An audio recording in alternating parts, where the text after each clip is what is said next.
Hi guys, kakatapos ko nga lang mag-grocery habang nagpapagupit yung husband ko kanina. So nagpunta na ako ng grocery store para ako na yung mamili ng mga pagkain namin pang mahigit isang linggo. At ito nga, wala na nga kami masyadong gamit dito pang luto. At buti na lang bumili na ng lutong manok yung husband ko. At magsasaing na nga muna ako para ito yung pang lunch namin.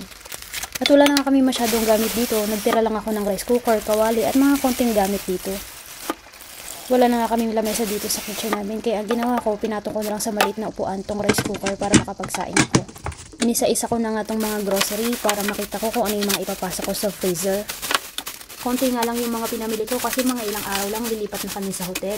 Para hindi natin masayang yung ibang pagkain kung sakali na lilipat kami agad.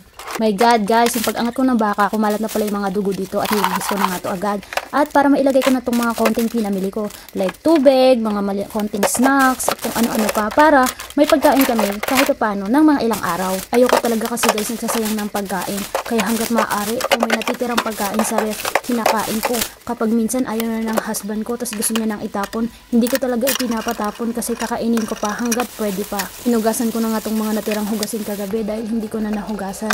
Dahil sobrang sakit talaga ng puson ko kagabi dahil sa period ko.